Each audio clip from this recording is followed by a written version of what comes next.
Has anyone got an answer to it? Must there be like a particle density threshold? I think I've mentioned something of such when I was trying to describe why I would believe exosphere is where space is. Okay, because of our time, yeah, okay, yeah. Nita said because it's vacuum. Ibrahim Temba, will you think about any particle density threshold between the thermosphere and the exosphere?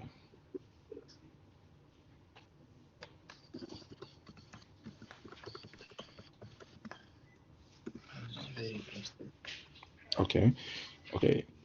If you're still thinking, yes, there should be, and Nita is actually correct because exosphere, remember I said the space is equivalent to a vacuum, and there should be no particle. Then that is there should be no pressure in there. And if that is the case, we all agree that in the thermosphere we have pressure and we have some particles. So there is a particle density. We can measure the particle density in the thermosphere. But in exosphere, it's assumed there's no it's vacuum, so there's no pressure. And then something, there should be a threshold basically. There should be a value. Say let's assume some values here. I want to assume I don't know what value it is, but we can actually assume an x value. We can assume an x value here. All right, which would always define, it's just going to be the boundary between the thermosphere and the exosphere. Basically, that's what the value will be. And let's go on. Here we have the vacuum, which I've been talking about. And like I said, our space is equivalent to the vacuum. And when you considering pressure, you have that in the thermosphere, you still have some pressure, and then in the space, there's no pressure. So in that case, what the question I've just asked is here, I'm going to draw something like this. There should be a particle threshold here, particle density threshold, basically, to differentiate between the thermosphere and the exosphere. All right, or the space. Um, so this is Nita's assignment or task to work on. I hope in the next 2 weeks you'll be done with that. I've just put up a few slides around the electromagnetic radiation. Like I said, there are different types that comes from the sun. And like for instance, the radio waves, we have the TV waves, radar waves, heat, lights, ultraviolet, X-ray, short waves, microwaves, gamma rays, etc. All right, those are all electromagnetic radiation. But what interests us more is the high energy radiation. Just I think I'm touching on some part of Ibrahim's task. High energy radiation, we're going to be looking at these two. The first is galactic cosmic rays, and then the other one is the solar energetic particles. When we're talking about the galactic cosmic rays, we'll be talking about variable sharp charged particles. Basically, all of these are charged particles, and they come from supernova explosions and other events extremely far from the solar system.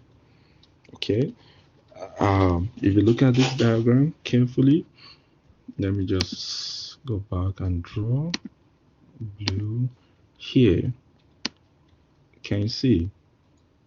That is this arrow. It's actually the cosmic ray. And you look at the ray from the sun, it's coming from this direction, which is the yellow lines. All right. And this is another galactic cosmic ray coming far away from the sun. All right. And that is it. It's just a shower of charged particles, and it occurs due to supernova explosions. All right. Then you have the other part, which is the solar energetic particles, which comes from the sun. The sun spews electrons, protons, and other heavy ions, and then ejects those from the sun's corona. And you can see this comes directly into the somewhere here. If you look carefully, here is where you have the Earth. All right, that is where your heart is sitting. So you have all of these layers trying to protect the heart. In the course of today's lecture, you'll see what this all implies. So you have a lot of layers protecting the heart. Okay.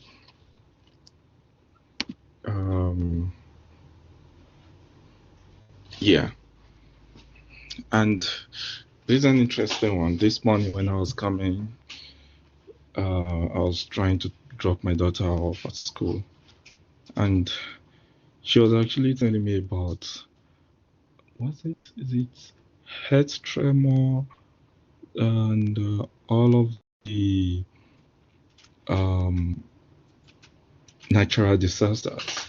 I think she was just trying to talk. She saw some from she watched all of these documentaries, and then she was telling me about asked me a question, Daddy, what do we do when there is what's it called? This wind, a tornado. Like, how do you protect yourself? That was her question. And I pretended, I said, no, I don't know what to do. So she told me, the first thing you do is you dig a hole and then you hide in the hole. So I asked, what about this tornado is coming so fast and then you need time to dig your hole and get into your hiding? Then she said, no, I'm going to call my friends to help me. So I was surprised she was asking me all of those questions because she's just in grade 2. But back to today's class. Yeah, actually, when she told me she was going to invite her friend to help her, then she said it's going to be faster, and when they get the hole, they're going to all hide in the hole. So and I just was a bit curious that in grade 2 you shouldn't know all of this, but yeah, I put this slide, I showed it to her just in the car, and then there's a video which I want everyone to see regarding this Van Allen radiation belt. Very interesting.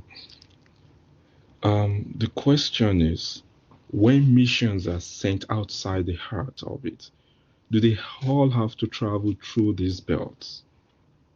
There are actually 2 of these belts, but when missions were sent out to investigate and do more research into this Van Allen belt, the 3rd belt has actually been discovered. So, but basically we talk about 2 belts. And the thing is, when you send spacecraft, do you have to go through these 2 belts? That's the first question. Are there any risk or damage these belts can cause to your spacecraft? That's the other question. So you can actually give it a thought later on. And if you have your answer, you can drop it here in the comment section. So what are the Van Allen radiation belts? Actually, there should be an S here, belts, because there are two of them. This Van Allen radiation belt is usually a zone of energetic charged particles, which mostly comes from the solar wind. Now, remember the slide where we spoke about the solar wind. This is an effect of that solar wind, a major one actually, and also comes from other particles by cosmic rays. Now think about it. Your spacecraft is charged, right? And it has to go through this charged particles, this zone of charged particles. Automatically, you know it's going to have an effect on your spacecraft, right? So the belts captured by and held around a planet by the planets, they're held by the planet's magnetosphere. So obviously, you're talking about the magnetic field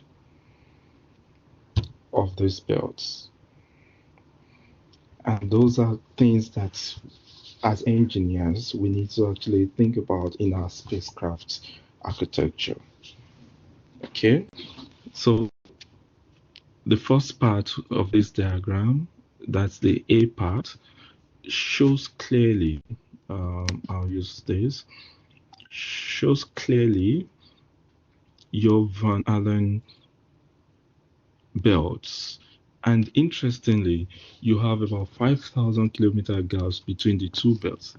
Okay, let's look at this B part. We can see it clearly here.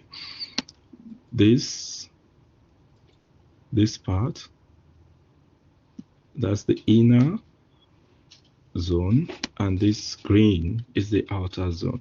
And in between the two of them, you have 5,000 kilometer gap.